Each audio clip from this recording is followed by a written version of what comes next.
like for me, being able to help anyone anywhere build like uh, a merit score, and that's like the word I use instead of credit score. Like being able to build a merit score that you own and is borderless and it can unlock opportunities regardless of where you're from is actually like my big idea in the space. Like it's the thing I've been thinking about for 10, 15 years. Uncollateralized credit. If you calculate like the credit gap in global majority markets, so that is like Latin America, Africa, and Asia, it's in the trillions of dollars, right? In the trillions of dollars. Um, if you want to buy a house in Africa, you have to have the entire cash. Like that's crazy, right? Um, if I'm born in the US, I can get debt to go to school. Like if I don't have access to capital, I can't go to university, right? You want to buy a phone in Africa, you have to buy it upfront. So the lack of credit is so huge. You can't grow an economy without credit. It's literally impossible.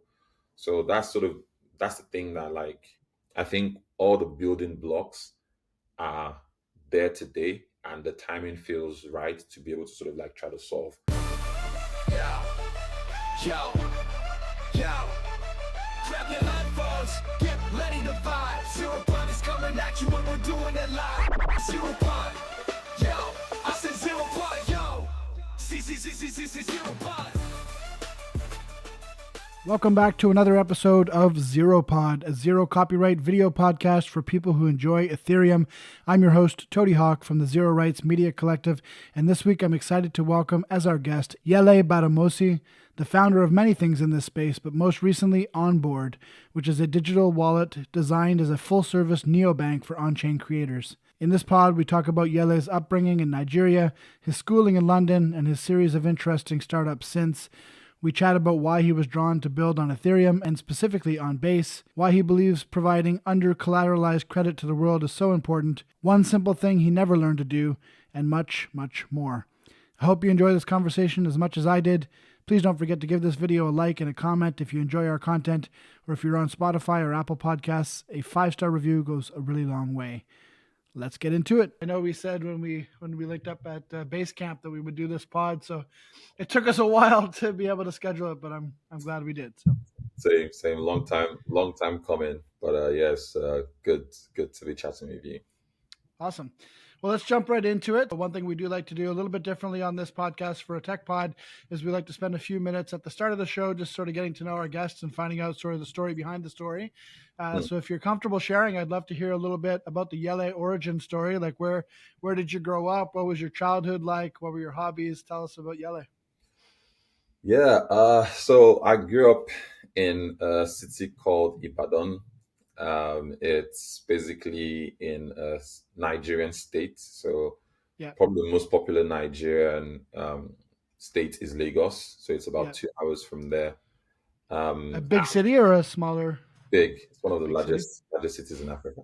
Um, I'm the only boy out of a family of five. Oh Uh, wow. so I grew up with a lot of sisters. Yeah, it was. I mean, like I guess I went to boarding school as well, so definitely grew up, in an environment with just like a lot of. I guess one of the things about me is like I have that balance of just having different interests, and I think it's just because of the way my childhood was like being Mm, exposed to different inputs, from boarding school, my family. I also studied in the UK. So I yeah. moved to the UK when I was, I think, like 14, 15. Okay. Um, So I knew you went to college in the UK, but you also did boarding school in the UK too? no, I did boarding school in Ibadan. So Okay. I did my primary and secondary in Ibadan, and then I Yeah. went to came to the UK for A levels, which is kind of like a precursor to university, Okay. and then started university. And my plan was to become a medical doctor. Yeah. So I actually studied medicine for about 4 years Hmm. before I decided that I wanted to drop out and medicine wasn't really for me. And so I read somewhere, I think it was on your Wikipedia, that your father wanted you to be a doctor. So I was going to ask you how that went over when you told him you wanted to be a tech entrepreneur instead. Yeah, so I mean, God bless his soul. My dad is late, and he, funny enough, like before I got into medical school, we had a conversation about me maybe wanting to do something that wasn't necessarily like medical school related. So he was always supportive of the idea that I could start medical school and then potentially um even if I finished, I didn't want to practice, I could sort of do something else. But obviously we never discussed me dropping out of medical school. And then you can imagine like me telling my friends and my family, my mom, that I wanted to leave medicine, medicine, and it still is. And you were in there for 4 years too, right? So you did a lot of work. Exactly right. But I always say this myself. Like people sometimes get this sunk cost fallacy in their head where they think, I've done 4 years, so I have to spend the rest of my life doing this now. But like, in the grand scheme of things, if it's not for you, it's not for you, right? Yeah, I think like that's one of the biases that I've been aware of like for a very long time. Just not thinking like the past is in the past. All we have is now, and we're trying to build the future that we want. So, when you think like you want to make a move, just sort of commit towards it and not sort of you know be shackled down by the past, right? So, luckily, I have this letter that I published. It was a letter I wrote to my mom about why I wanted to leave medical school. And, she wasn't initially sure, but after she read the letter and she was like, you know what, it looks like this is something that you want to do and I'm going to support you. And I always quote this, I always say this, like there's this scene in Pursuit of Happiness at the end when Will Smith gets the job and he comes out and is like crying and is happy and stuff like that. Like that was kind of what that moment was for me, because I just felt like I can finally get on a path that is something that I really care about, which has always been like using technology to solve real world problems and sort of just democratize access to opportunities and improving lives of people. So And we only get one try here on Earth, so you better make it count, right? And life's too short to do something you're not passionate about. I agree with that 100%. I agree. And most things are also super hard, right? So if you're not passionate about something and you're not getting fulfillment, like when it gets hard, you're gonna give up. So it's better for you to just find something that you love and you're passionate about, and that can see you through when things will get hard, because they always do. It's kind of tricky too with the way secondary education is set up too. I mean, you're so young when you have to decide what it is that you want to do with the rest of your life, right? When you think looking back, like I studied journalism and political science and economics, all things that I'm still interested in today, but really most of my career I haven't done anything to do with most of those things. Like I went into business for myself and became an entrepreneur like you did. And um, it didn't really matter what I what I studied, you know what I mean? But when I was in high school, they're like, "Oh, you're a good writer. You should be a journalist." Like they try to put you in a hole, right? Yeah, I actually think like it's probably one of the craziest things, that asking like somebody that is like under 16 to start thinking about like what they want to do. Like, what do you know about the world, right? I Our think prefrontal cortex isn't even developed yet, and you're like, "What do you want to do for the right. rest of your life?" Oh, guys, that is interesting. You know what else is? Meme coins. I hear even the president has one these days. But how do you make one? Let me tell you about Clanker, the AI agent that wants to turn your dreams into memes. Tag it on the Forecaster network with a token name, a ticker, and a thumbnail, and within seconds, you'll have a meme coin deployed on the base network. I even clanked my mustache. So what will you clank up next? Check out more at Clanker.world, or if you're not on Farcaster, Clank.fun. Enjoy the rest of the show. All right. Well, let's talk a little bit about. We started talking about your upbringing a little bit, but I'd love to hear a little bit about maybe sort of the less about the education side and more just about like your personality. Like, did you play any sports? Have any hobbies growing up? Yeah. Um, so I played sports in uni, Yeah, and sort of even growing up. So I used to play, I guess, what people in the States call like soccer. soccer. Yeah. So I played football. Yeah, I was a captain of our football team in uni. nice. Um, I What used to run position? defensive midfield. Okay. So I'm I've quite. played goalkeeper my whole life, so Oh, nice. for the most part, yeah. Um, I'm one of those crazy ones who puts on the gloves. love it. And then I was like, I used to run. I love running. I still run till today. It's Yeah. probably like the thing that I love to do the most. Um, then obviously, like most kids, like I love playing games. Pokemon was one of my favorite games. I loved sort of um, there's a game called Football Manager. I don't know Oh if you've yeah. heard it.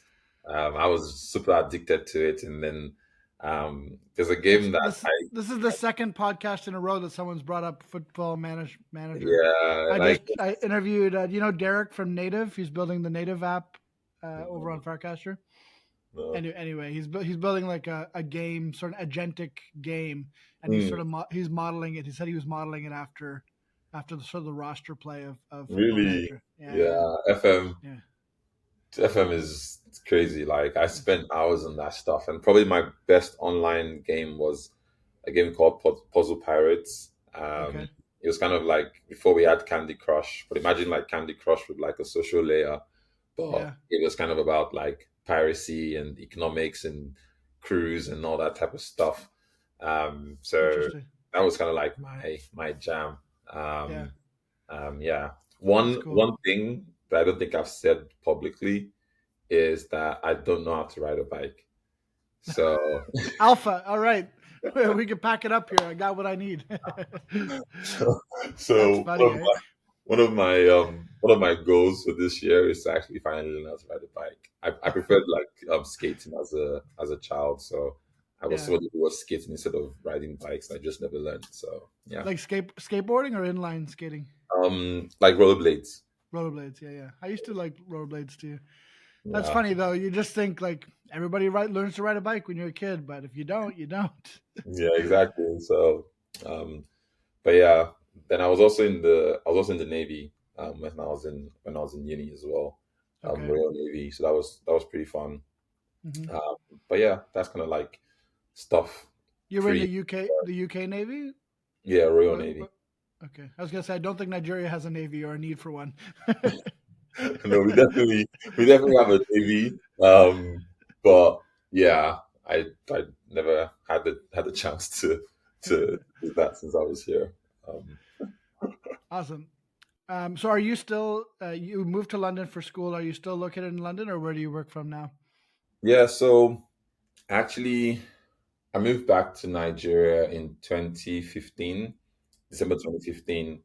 And that was kind of like my base. Although obviously, like most people in our space, like I travel quite a lot for work. And then I sort of began to spend more time in the UK about like 18 months ago. So most of my sisters and kind of like extended family are here. So I, wanted to just spend more time with family. So I kind of made the move back here. Cool. So talking about what you've built, and you've built a lot, I want to get sort of the timeline straight. I know you built an app called Bundle. I know you had another startup as well called Nestcoin, and I think you even worked at Binance for a bit. So can you sort of, for our listeners, can you give us the timeline of the Yele career? Yeah. So I'll maybe go a little bit back and I'll kind of continue from where when I moved back to Nigeria. So I was the early employee in a company that got acquired in 2016.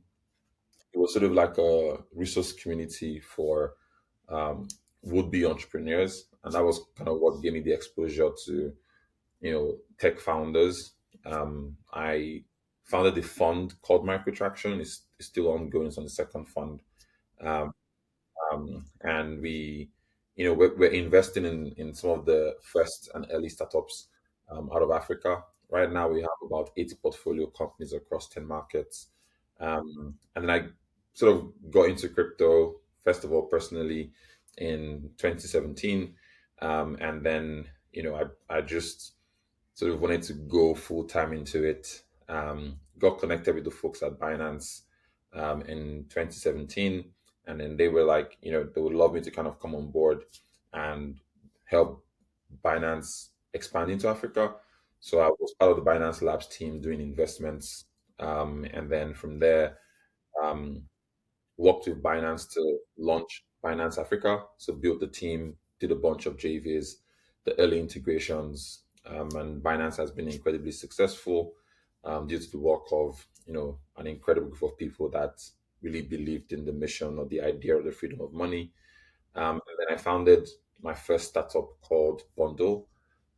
So it was a social payments app for cash and crypto. We're really inspired by, Cash App at the time, and we scaled out to about 1.4 million users in Nigeria, Ghana, and Kenya. Um, and yeah, I stepped down as a CEO in 2021 to found Nestcoin. So we raised like a pretty significant round at the time. This was at the peak of the last sort of cycle, and we wanted to build like the DCG for Africa. So the idea was to have a holding company that was incubating and building startups in the sort of crypto slash on-chain space. I'm not sure we're using the word on-chain in 2021. Um, Yeah, it didn't um, exist yet, but I do prefer it though. But yeah, same. I mean, like at that time, that was kind of like the I don't want to say meta, but like it was this idea that you would have a holding company that would have like the smaller, subsidiaries that were building products across like the various verticals, and that was kind of what we try to do. In hindsight, I don't think that's ever something I would do again. It's incredibly hard. yeah.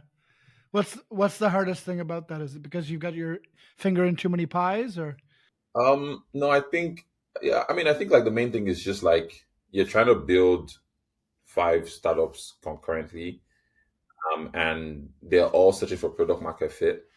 And so it requires like a ton of focus, even just on one, given kind of like how crypto is, something that is working today, the meta can shift and all of a sudden it's not working. So for instance, play to earn in 2021 was a massive, really huge kind of like meta that was really changing the lives of people. yeah, And Axie Infinity and the zero Philippines. running and like all of that stuff, and that whole economy just like created, right? So if you're building a company in that space, it doesn't matter how well you executed, the Yeah, fundamentals are flawed, right? And I think that was kind of what happened across so many of the verticals. um I think that might be the hardest thing about figuring out what to do in crypto. Actually, is just how quickly the meta can shift, and you can put so many resources and so much money into building something, and then it can be not your fault. You can just be too late or too early, even. yeah, I think, like, to be honest, I think I finally found what I believe is the right way to do things, after a lot of like errors and just like building and sort of staying in the game for this long. But one of the things that we're working on was Onboard, right? So a lot of people, to be fair, a lot of people kind of get confused and think like Onboard is like separate from Nestcoin, but really, think of Nestcoin in the Farcaster lens is like Nestcoin is like the The uh, Merkle. local manufacturing, Yeah. and then Onboard is like Farcaster or Webcast, right? So Yeah, it's like you incubated it in a way. exactly right. So Nestcoin is a dev co, and then Onboard is pretty much like what we're building and kind of like focused on today, um, and that's kind of gone through its own processes of evolution. But generally, like where I'm at now as a founder is actually ignoring a lot of the current meta, like I'm not really focused on like meme coins. I'm not really focused on like, the AI agentic space, and not because there isn't going to be, incredible protocols and projects being built. I think in every single meta, there's always some defining company in the space. I've just decided to focus on sort of fundamental real world problems that are using, you know, offering financial services to underserved people who wouldn't get access to these financial services otherwise, right? So that's kind of like what we've been focused on, and so just trying to build out. I think that's right. Actually, it reminds me of a tweet that, or an ex post, I guess, that Nikita Beer posted yesterday, where he was talking about like the ephemerality of most of the things that are coming out and how they have to chase these metas, and then the idea is like to make as much money as possible and then get out, because it's impossible to sort of ride the meta that long. So you can either do something that's like a flash in the pan and make a lot of money, but then you have no business in like 2 months, or you can do what you're doing and build something long lasting that maybe doesn't make boatloads of money right away, but at least you're solving a problem and you'll still be around in the bear market. Exactly. And for us, like, I think the what we're trying to do is hidden in plain sight, but people don't realize that if you compare where we are now to 2020, 2020, 2025, and 2021, or even earlier, like stablecoin proliferation is huge. You have loads of on and off ramps that are connecting USDC or USDT to local currency, So we're essentially building I mean, the public facing term is we're building sort of like a a, a, a banking platform for creators. But essentially, it's an on-chain neobank, right? So we're using kind of like stable coins and blockchain on the back end, but on the front end, the user just sees a USD account with a card that has the best rates to convert into their local currency. And in the future, would offer like services like credit. And we're focused on creators because we think like they're massively underserved by almost every fintech or like neobank, right? So if you When look you at say creators, who do you mean exactly? yeah, so I kind of divide creators into four categories and I divide them based on like what they sell. So content creators sell content or their audience, and so brands or advertisers pay them money to reach their audience or community. Ideally, yeah. Exactly. Easier said than done, but yes. Ideally, right? So that's one.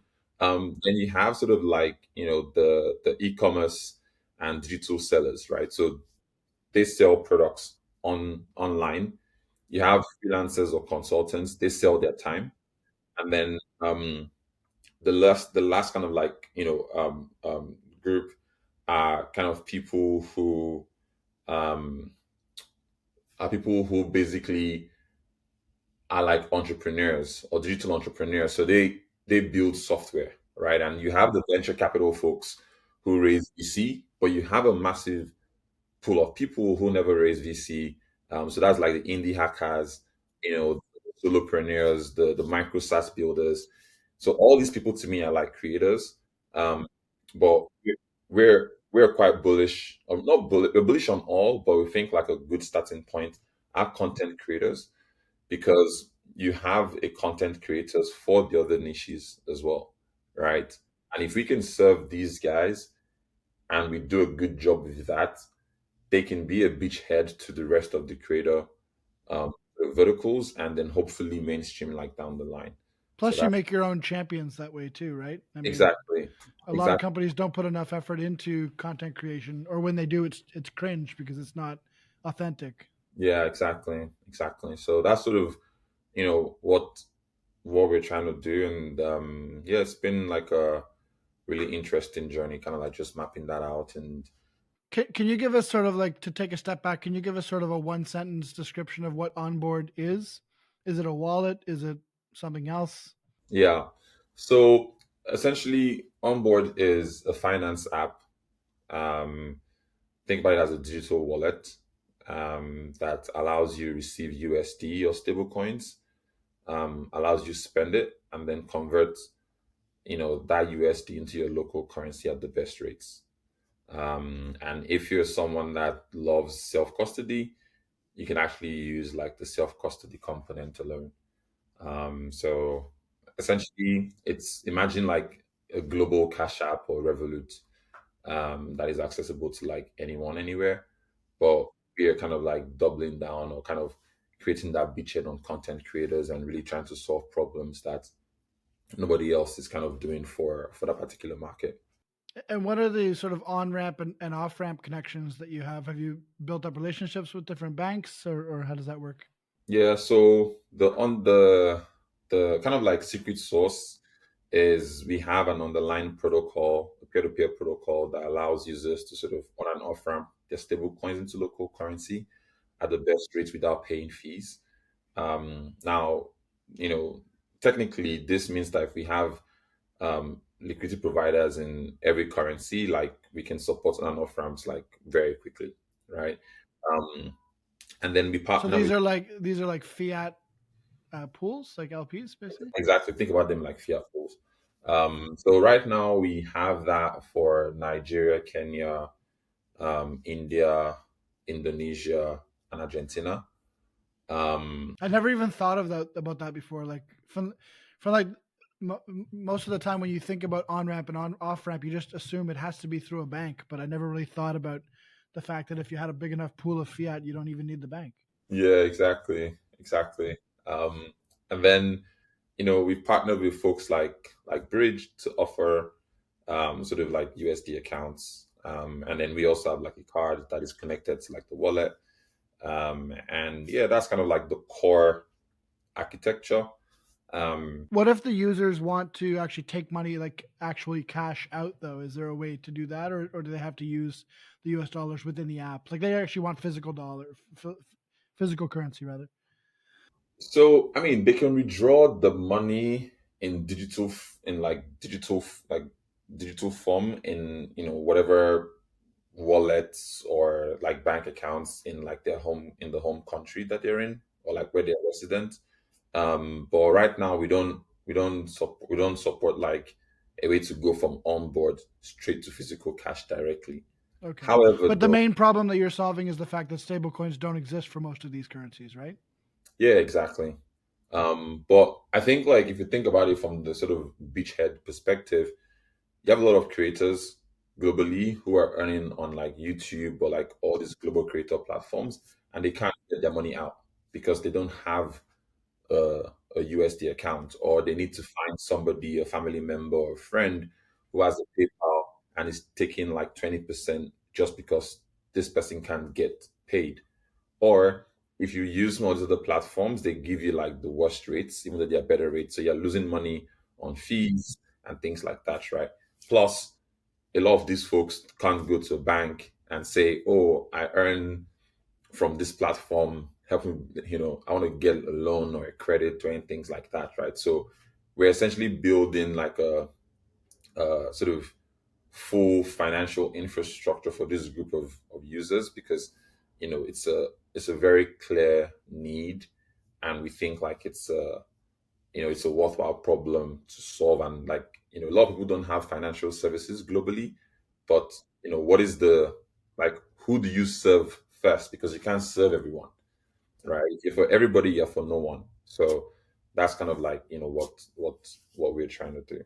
In terms of your sort of total addressable market, is this are you focusing right now on the African market? Is it meant to be a global, like actually for example, before we jumped on here, I wanted to sort of try out the app, but I wasn't able to download it here in Canada. So I guess it's not available here, but Yeah, so there's some countries that we don't sort of like allow users to download it.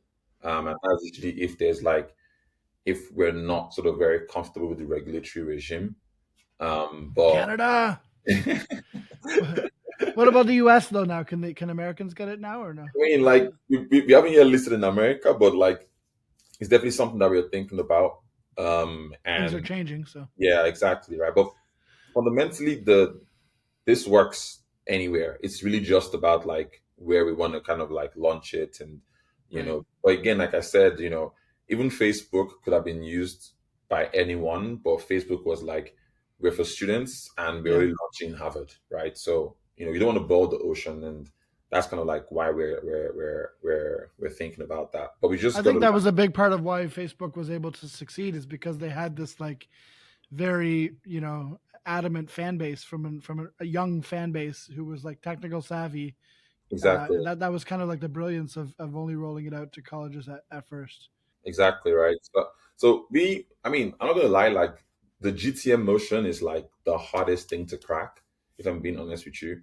Um, and that's something that like, I'm spending like pretty much all of my time. But we made this decision to kind of like go from building a full on-chain kind of wallet that anyone can use to being a little bit more opinionated in terms of like how we design the application, who we are serving, what kind of problems we want to solve beyond just the sort of foundational financial stack. I think that's smart because at the end of the day, you can't really compete against Coinbase Wallet. You can't compete against MetaMask. Nobody can, but you can compete. Sorry, you can, but you can do it by being opinionated and finding a smaller niche. Exactly, exactly. So we think that's the. I've been reading this book called Founders. It's the kind of like story of PayPal, and it kind of follows, Max Levchin, Peter Thiel, Elon Musk, and all these folks who kind of built PayPal. And that's been like one of my biggest takeaways, which is just like find a very small, underserved niche that is being ignored by a lot of players and just solve their problems in a way that nobody else is. And even the bigger players, because of how broad their audience is, cannot replicate some of the things they're going to do for that audience. Or they don't want to. Or they don't want to because they don't think it's worth their while, right? So, um, yeah. And then it also helps us to not think about, like, if I think about 2021 versus now, like, dude, how many L2s do we have, right? You know, how Wait, many today or tomorrow? Because tomorrow there'll be another one. I by the think. time the pod comes out, it's going to be like another five, right? So think about like the fragmentation we have in the industry. Like, it's actually has not gotten easier. So No. if we kind of onboard people on chain, like, there's a lot of stuff that needs to be done. So that's the viewpoint that we have, and hopefully, time will tell if it was the right call. What do you focus on when you are literally onboarding people to your app? No pun intended. But what's your main focus? Yeah, so I think like right now I'm actually building like a internal activation dashboard. So there are a bunch of questions that you need to ask before we even let you like get onboarded to just make sure you're like the right fit. And then we're manually onboarding people to kind of just learn the pain points and like their challenges and seeing like what next we should build. So right now the most important thing for me is actually putting a person to the user, and it's not just like, oh, this is one user that signed up, and really understanding the problems for this particular group of users and solving them, right? So And what are they? What are the biggest problems you encounter so far? yeah, so I mean, some things have definitely shaped how we view or think about the product. So for instance, like when we chose that audience, was very clear that they couldn't care less about like whether it was self custody or not, or they didn't want to be dealing with like networks and all these different types of stuff. So that was like very Many such cases. Yeah. clear, right? So the key thing is people want a reliable way to get paid, a reliable way to spend, and the ability to take their money into local currency at the best rates, right? Like if I give you an example of some of the creators that we've spoken to, they get paid in USD into a traditional bank account.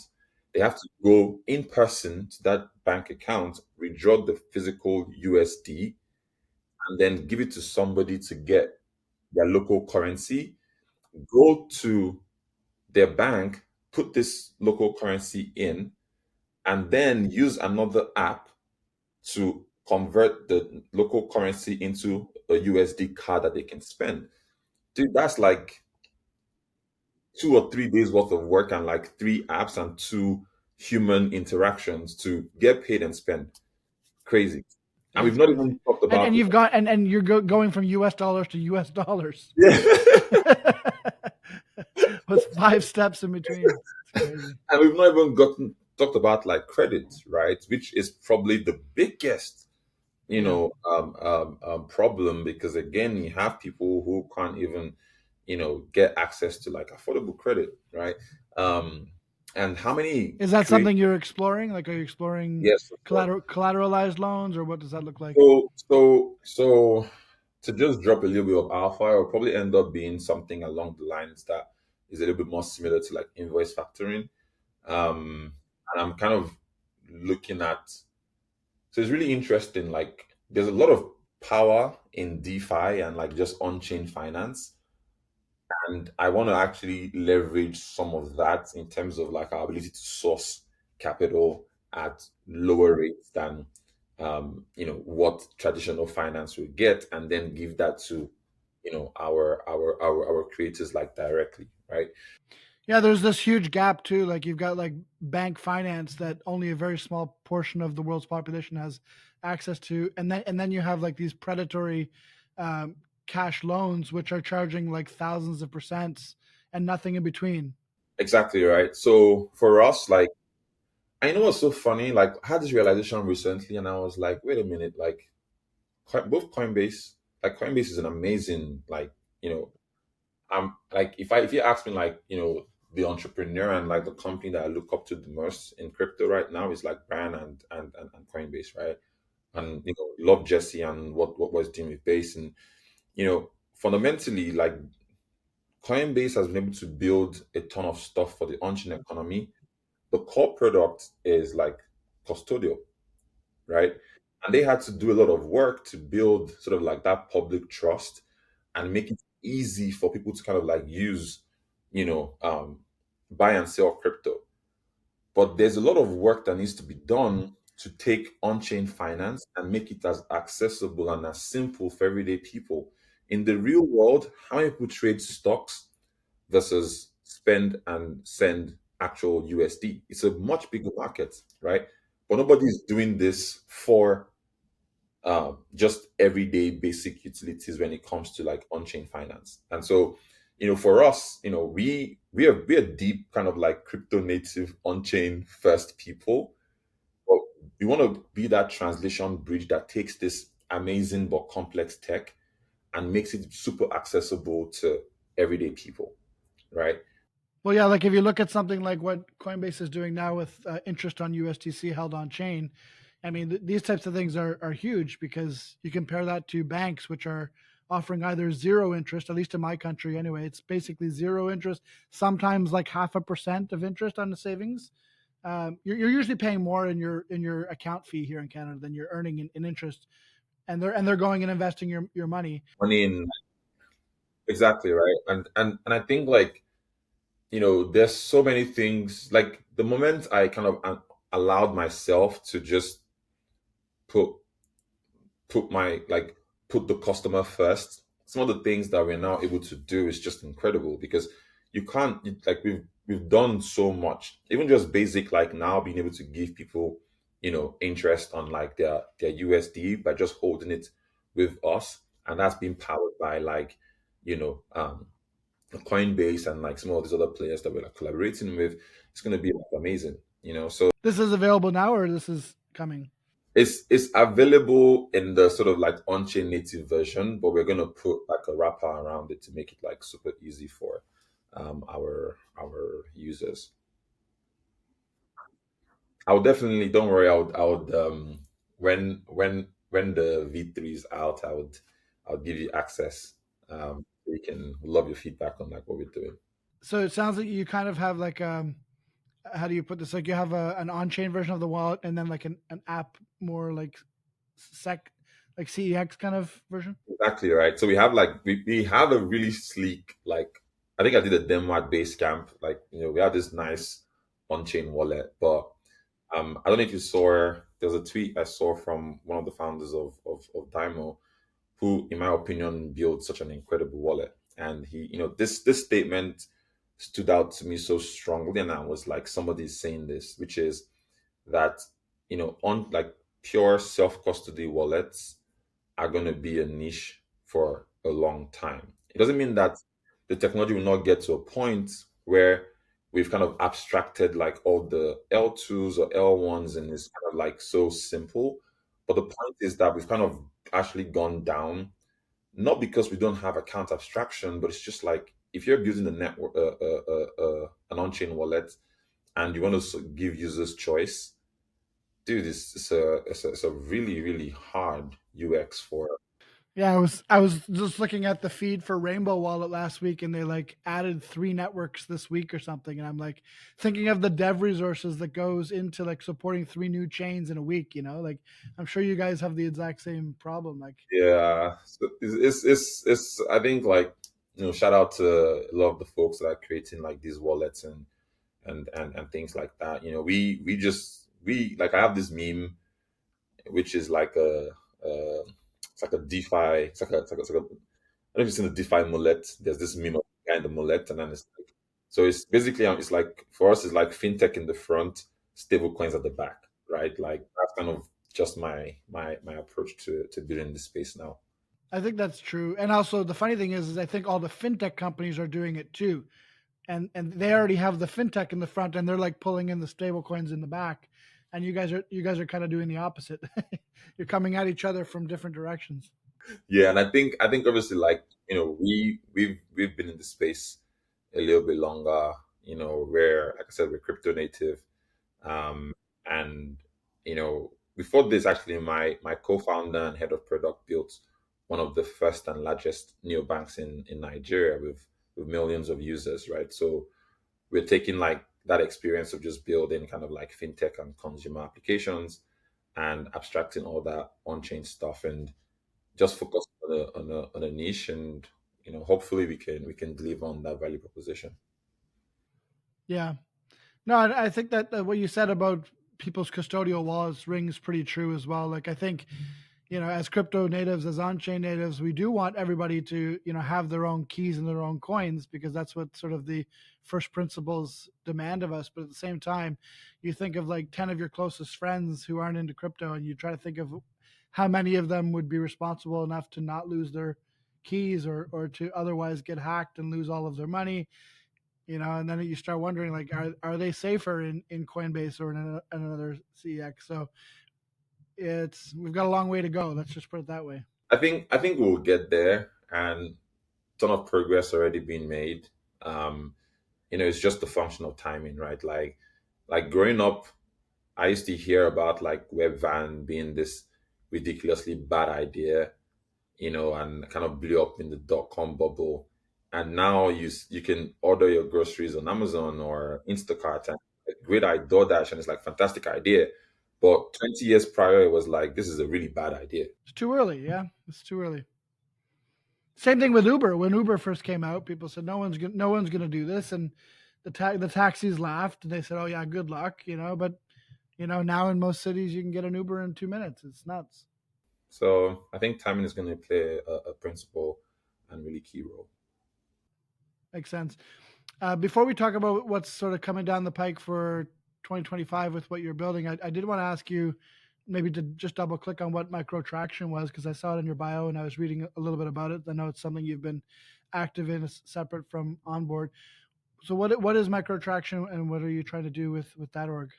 Yeah, so the origin of microtraction sort of came about in the summer of 2016. So we had a year when like 500 startups, Techstars, YC, like their partners on different trips came to Lagos, Nigeria.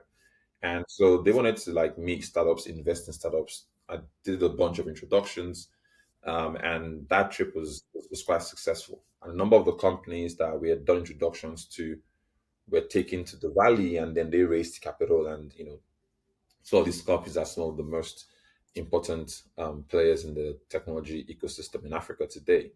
So, one Michael Sibu, who is a partner at YC, he was kind of like just like, why don't you guys start a fund? If you started a fund, I would actually like become an LP. And me and my partners essentially were like, you know what, nobody's writing early stage checks for African entrepreneurs. Let's start this fund, and the amount was like, less than 1 million in the beginning. But we're writing checks, very active. And yeah, it's just been, I'm someone that loves ideas. I love working with entrepreneurs. And we've been investing. We invest up to 400K in companies. We actually launched a program called Nurture, which is kind of like very similar to like our first investment thesis, which is basically just investing in the earliest stage possible for startups. So we give like 20K when literally it's just two people and an idea, and we don't care about like the traction. It's just like these guys like really thought about this problem. Do they have a unique insight? And personally, I like to look for trauma. I like to look for something that's like an edge, and usually that comes from trauma. Like when you have a chip or something, you have something to prove, or something that that you've gone through that's giving you a unique lens and view on the world. That's kind of the types of folks I like to back. So yeah. Yeah, and those are the asymmetric bets, right? When you're betting on someone at that stage, obviously a lot of the time it might not work out, but when it does, yeah. It's funny. We had Nick Tomino on our podcast 2 episodes ago, and yeah, Nick was talking a lot about that too. And that's like I didn't know, but that's actually where the name One Confirmation comes from. Is like it's kind of like a play on the first confirmation that comes in on the blockchain, and so they want to be the first check into a company. So you and Nick would have a lot in common, I guess. So what's funny? I think last week or 2 weeks ago, I actually tweeted. I don't know Nick personally, but I just tweeted a tweet, and it was a shout out to him. I've just really enjoyed like his takes. His It's walk and talks have been pretty walks good the lately. talk is Yeah. opinionated but not rude, and he just doesn't follow in like the meta, right? It's Yeah, just he's and very rare. Like yeah, you don't often hear the term positive sum venture capitalist very often. yeah, It sounds like a contradiction in terms, but it's not. and like I like that, right? Like it's only because like right now that's actually just like my lens and my view on the crypto space at the moment. Like, in a private group, I told some folks, I said, this is since 2017, this is the most dissonance I felt about the space. Like, I just feel like, and maybe it's also to my detriment. Like, I'm a bit of a purist and like an artist, and you know, they're easier. I had a call with one of my OG investors, and and I was at bundling. He was like, Yele, like there are easier things and ways to make money in crypto. Like, how come you still doing this? And I was like, dude, even if I had like so much money, this is what I'm gonna be doing, right? Like, so it's I just really believe that this should exist, and it's hard. And even if I fail at this, my hope is that you know other people who hear about our stories, see like what we've done, can build on from it and then do like amazing things. Like that's what. Yeah. And I think like people talk about onboarding events all the time, like even with things like Trump coin, they're like, oh, this is going to be a huge onboarding event. But then 3 weeks later, you're looking at the retention and you're like, maybe, maybe not. Like, I'm not trying to turn this into a debate on meme coins. I think they have value. But the point is, when you're onboarding people like you are, where you're actually teaching people, this is how you can get paid, for your efforts. This is how you can get paid for your talents, and maybe they keep some of that in ETH or another currency, and it actually grows in value too. And now you've actually crypto pilled, now you've on-chain pilled people who, even if onboard goes away, those people stay. Exactly, right. And I think like my inspiration is actually credit cards, right? Like if you think about how sort of credit cards, or these plastic cards became a thing, you had people giving cards and they were giving money that they couldn't have gotten access to now. Whether those guys paid back or not, and like the losses, that's a whole different situation. But for me, I want to create something that gives people access to capital that they wouldn't otherwise have, or their current alternatives is basically fleecing them because they're paying 20, 30% in fees, whether informal or formal, right? Like that for me is a real, like a real positive sum solution. I think it's Jesse that tweeted recently, their take rate is our opportunity or something like that. Yeah, exactly, right. Like literally, I think that's such a fantastic lens because Jeff Bezos, his whole narrative for like online commerce was like your marginal opportunity, and now it's literally like your take rate is like for us who are building.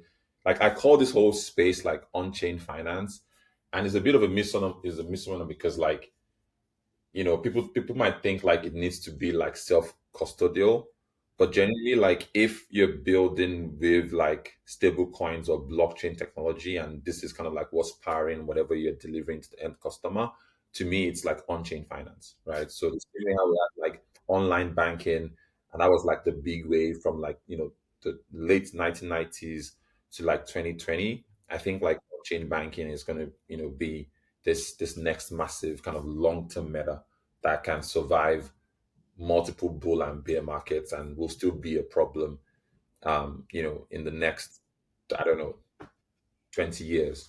And it's all going to happen on XRP. No, I'm just kidding. But actually, though, jokes aside, I did want to ask you about what what brought you to build on Ethereum. I wanted to ask sort of what were the reasons for sort of leaning into the Ethereum ecosystem and more specifically the base ecosystem, because you've been very vocal and very active in base. I met you in person at base camp this past Yeah. summer. So yeah, what are your motivations for sort of building in these ecosystems? Yeah, so I think for me it's kind of like culture fit. Like I said, like I'm a purist and I'm an artist. There's this post by Vitalik where it talks about like the different cultures of Ethereum, and you have like the cypherpunks, you have like the regens, you have the degens. I love that post. Yeah. I actually wrote something which I never published, but I kind of call myself like a new gen. And what that just means is that like we have elements of all these bits, but we just care really about whether like the new generation of builders and creators in the Ethereum ecosystem that actually want to see Ethereum in the real world and use cases and help Ethereum. That's pretty clever. The new gen. You should publish that. Okay, No, because So everybody talks about degen regen as though they're two sides of yeah, the same coin. But I like that the new gen idea, the thought that it just matters. It only matters. The only thing that matters is if the new generation comes on chain or not. exactly right. And that's kind of like, and I think again, like I said, I just for me it's all about cultural alignment. Like I generally think about these crypto networks and these on-chain ecosystems as like actual countries. And as a global citizen, as a borderless citizen of this new world, I can pitch, I can kind of like pitch my tent in any of these countries. Now, which country feels right for me, right? And Ethereum is the one that I feel the most aligned.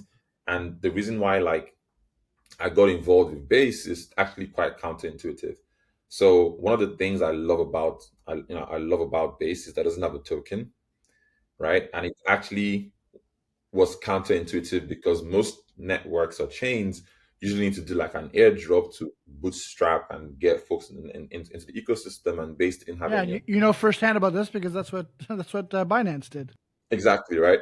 So for me, like I really like that, and then again, it was just a culture, right? Like I got connected with Jesse. I met different people on like the base core team and the broader ecosystem, and it just felt like my tribe, And I think like I've not been as active on Twitter this year, and maybe that's just because like I think I'm more on that on the camp that just feels like the current meta and the current state is a bit like toxic and you know PvP. ICO like and PvP, and I'm just like, you know what, the best thing to do in times like this is to hunker down and build, Yeah, right? Like that's there's no fair. point sort of debating or anything like that. Like anyone can build and do anything. We have the ultimate freedoms as builders and creators in this on-chain economy. So for Yeah. me, I just want to kind of like hunker down and build something really useful that solves real problems and onboards the world. So yeah, And that's what attracted you to base as a culture, is the builder yeah, culture. yeah, for sure. Culture, 100%. Yeah, it's interesting. Like the culture is such a thing that's hard to quantify, and you don't know really where it comes from. But I think Jesse and the team have done a really good job from early days, and Mm.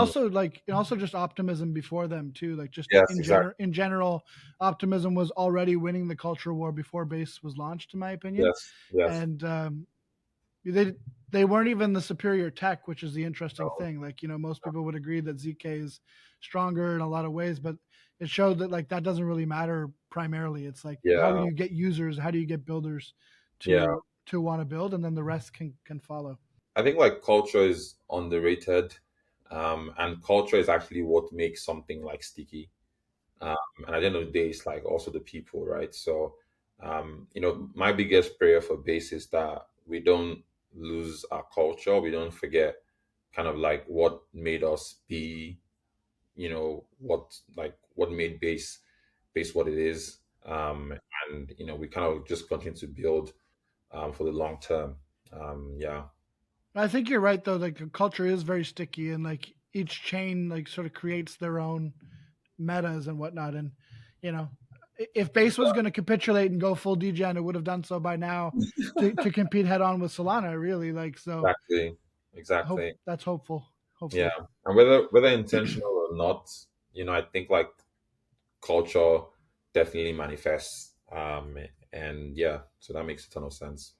Even when you look at metas like the meme coin meta, it's interesting how like Farcaster has had its own separate meme coin meta where more of the coins are, I've been calling them like project coins, where it's like builders literally bootstrapping their first 6 months of client acquisition or whatever by launching a token on Clanker. So I mean that's a good example of how even if you tap into the meta, you can sort of keep the culture front and center. Yeah. I mean, like, I think obviously, like, I'm definitely not meme coins are bad. I think one thing I've realized is that in any meta, there is actually truth and utility in it. And even if you have like speculative hype, like over time, would actually see the utility, and usually it's always like native. It's always like it's like an emerging primitive that kind of now evolves out of the. It's like a volcano, and like how a volcano erupts and kind of creates new land.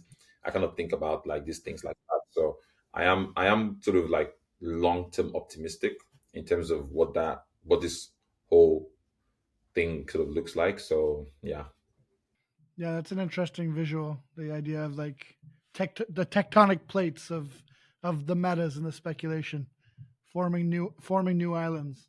I use kind of like physical ideologies or physical kind of like visualizations a lot when I just think about like the on-chain economy, because I just think like that's the best way to try to understand where we're going, and different things like that. So Well, the nice thing about that visual is like you could also compare it to like metaphors of growing the pie or what have you, where everyone kind of thinks, oh, there's only this land and we have to split it up, and every time there's a new chain or there's a new meta, it's taking more and more of the land. But with your visual, you're causing through this growth new land to pop up and new ways for people to experience being on chain. Awesome. Well, speaking of new experiences and new people being onboarded, what are you most excited about for 2025? Give us some alpha. to be honest, I think like I'm really bullish. I know this sounds so sort of like mainstream, but I'm really bullish on kind of just on-chain finance, and stable coins, and sort of just that blend or mesh between like stable coins and like traditional finance, and like that, like the infrastructure there, and kind of what it can enable. I'm also a big fan of sort of like this zk and zk fetch technologies Me too. that It's super allow us to cool. take sort of like online or off-chain data and bring it on chain to do amazing things. Are you So guys exploring those for things like yeah, like yeah, loans and stuff? Or for sure. yeah, So like I said, there's a lot of capital in the on like for me, being able to help anyone anywhere build like a merit score, and mm, that's like the word I use instead of credit score. Like yeah. being able to build a merit score that you own and is borderless, and it can unlock opportunities regardless of where you're from, is actually like my big idea in the space. Like it's the thing I've been thinking about for 10, 15 years. I think your So is that like is your vision for that all zktls? Is it it's a it's, is it Ethereum attestation? Is it some combination of? so it's a mix. It's a combination of ZKTLS, EAS, sort of like stable coins. It's just like like someone said, like if you looked at sort of the innovation of like Bitcoin, a lot of the core technologies existed. The innovation was kind of like the consensus kind of like mechanism, right? So for us as well, like there are a bunch of these building blocks or Legos that are kind of like existing today, and it's sort of just now putting it together. Like the iPhone was literally a combination of a bunch of like pieces to create this really. beautiful and useful things. I think for And us, timing as mostly well. and timing, Yeah. obviously, yeah. So I think those are probably the things that the intersection of like stable coins, ZKTLS, um, sort of, you know, uncollateralized credit, so that people who, if you calculate like the credit gap in global majority markets, so that is like Latin America, Africa, and Asia, it's in the trillions of dollars, right? In the trillions of dollars. Um, if you want to buy a house in Africa, you have to have the entire cash. Like that's crazy, right? If I'm born in the US, I can get maybe like not all student debt is good, but I can get debt to go to school. Like if I don't have access to capital, I can't go to university, right? You want to buy a phone in Africa, you have to buy it upfront. So the lack of credit is so huge, and it's actually what um like you can't grow an economy without credit. It's literally impossible. So that's the thing that like I think all the building blocks are there today, and the timing feels right to be able to sort of like try to solve. Why are traditional institutions not doing a good job of serving the credit markets in Africa, and how will you do that differently? Yeah, so it's actually quite simple. It's just easier, right? So if you think about it this way, if you have first things first, a lot of their deposits comes from customers, right? So they take deposits from customers and then they give them to large mega corporations. So customers don't get like anything, and then the large corporations have it. And the main thing for them is like, I'll rather take, $50 million, give it to a big corp and be getting my money from big corp than take $50 million and give it to 100,000 people. And obviously, like the challenge is like a lot of the systems and the way we collect data and like the way the credit systems are built, they're still functioning in like traditional ways, and it's just a misalignment of incentives. So I think whoever is able to build, kind of connect that global capital on chain, and that's why I'm passionate about the creator economy, because a lot of folks are earning like global, like the world is a lot more global, so there's a lot of like global value being moved around. But who is building credit for this new sort of supranational economy, which is like, it's so funny. Before I heard the word on-chain economy, I was using the term supranational economy, which is a mouthful and is not as good. But essentially, for me, it was just an economy that is actually above. Doesn't have borders, yeah. Yes, exactly right. It's above the traditional kind of national border based economies, right? Yeah. And by the way, like I think that's actually a big part of the value proposition of a chain like Ethereum too, because like people often talk about nobody cares about decentralization, nobody cares about censorship resistance, but you can't have this supranational If it's not economy unless it is 100%, uncensorable. 100%. And I think like what people don't realize is that what gives me the confidence to continue to build on a chain like Ethereum is because I know it's decentralized, right? Like, I remember talking to some folks at DEF CON. I said that like I actually I didn't know the Ethereum culture or people. I've never reached out to like the EF or anything like that, but I felt confident enough to build on Ethereum because to me the Ethereum was like the internet. Like if you build something on the internet, it's like the internet is not that nobody owns the internet. You didn't reach out to Tim Berners Lee and ask him about the internet Exactly before you right. started using it. And that was kind of like what Ethereum felt like. It was like this. It was the internet with a native currency that I could build upon and know that like this is not going anywhere, right? And that gives me the confidence to invest my time, effort, energy, and capital into. I love that. Going back quickly to the conversation about credit, it makes you really bullish to hear you talk about that, because that was one of the first things that actually pulled me into this space too. Is I was an entrepreneur, and anyone who's owned their own businesses knows how difficult it is to get credit from banks, especially for businesses. They'll give you personal loans for almost anything here in Canada, but they won't give you business loans.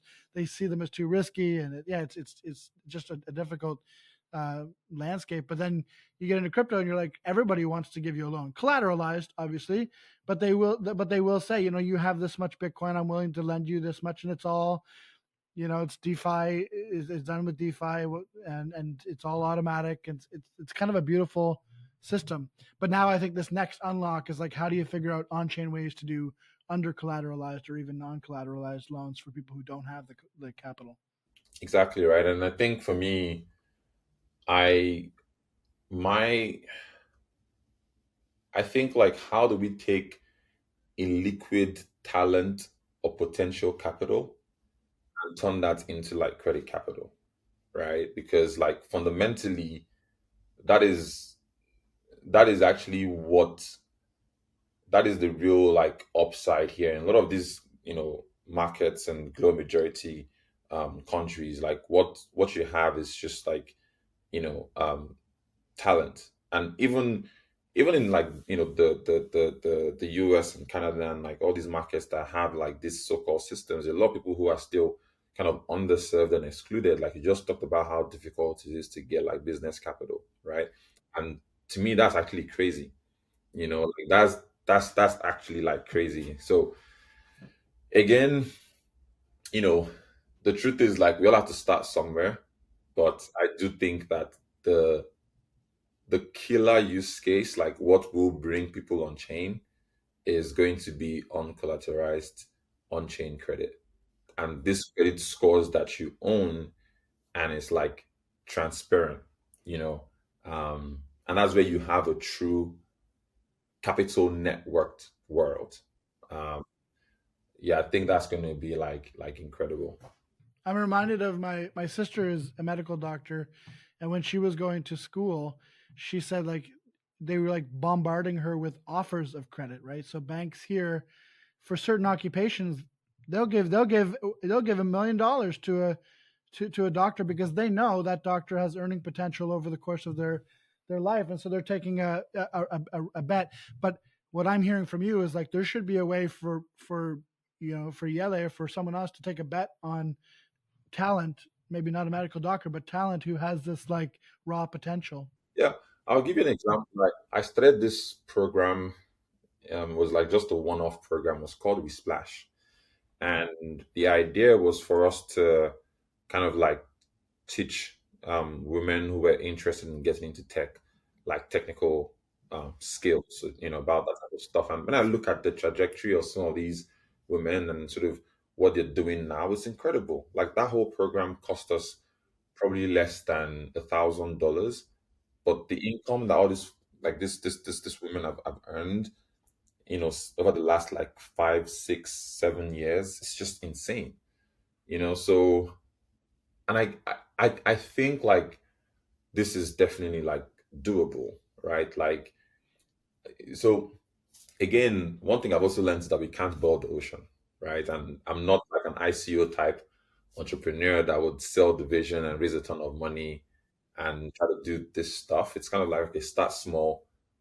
You know, what is the safest on-chain, uncollateralized on-chain credit that we can begin with, and then slowly kind of like expand it. And I think people don't quite realize the power of what's going to happen with like, sort of like AI, different credit models, even creating like a credit model marketplace, and people like when people talk about DeFi, everyone still thinks about it in terms of like yield and stuff like that. But the future I'm seeing is like insane. Like imagine people who are just literally writing like credit models that anyone can say, okay, you know what, I want to lend to this group of people in a particular region who are, maybe they want to be like software engineers. And I'm using this particular person's model because it's proven that, you can see fully on chain how it's performed in terms of like repayment rates. You're plugging this in, that individual is earning, the person who wrote the model is earning maybe like 5% or 10% because you are using their model. And they didn't need to review the entire model because it's basically like a ZK kind of like, upload. So And is this an agent deciding where to deploy the capital? Is that the idea? yeah, so I mean, I think like it will probably still be end up being like quite agentic because fundamentally, think about this as like yield, yield strategies, right? Like you don't need to be on your computer, like doing like all this stuff yourself, because like you basically can feed the parameters of what you want into the system, right? So um, still too early for us to do something like that, but I don't think like we're like 10 years off before we have these types of systems um, doing that. So yeah. Awesome. Well, if anyone's listening to this and they want to get more involved, they want to check out Onboard, which is the best place for them to follow along and try out what you're building. Yeah, so on Twitter, at Yele Bademosi, YeleBademosi. I'll put it up on the So screen as well. something. Used to be active on Farcasta. I need to get back on there, Yeah, you but got to come back, man. Come on, the water's kind of warm. like toned down my activity on there, but Yele.eth on Farcasta. But yeah, Twitter is kind of like the place. And then yeah, just keep an eye out on Onboard the XYZ. We're kind of rebuilding the website, launching a new website that really does capture like what we're trying to do. And we have a new app that will be out hopefully before the end of Q1, and that is kind of where this idea of giving people, giving creators, regardless of where they're from, world class financial services as like our beachhead Awesome. to be, scale this out, it will begin to come to fruition. Amazing. Can't wait to see it. Can't wait to follow along. Appreciate your time, Yele. It's feel like we could probably chat all day, but I know you got stuff to build, so I'll let you go. But Thanks. yeah, we really appreciate you making the time. Thank you, sir. Have a good one. Are you going to be at FarCon or any upcoming I'm going to conferences? be at Denver. I can't make it to Denver. I'm going to be away with my family, When is unfortunately. FarCon? FarCon's in May, I think, early May. So you should come. New York, May We'll see. 2nd, I think. I potentially could be. Surprise Yele appearance, maybe. We'll see. All right, we'll see you on chain. Thanks a lot.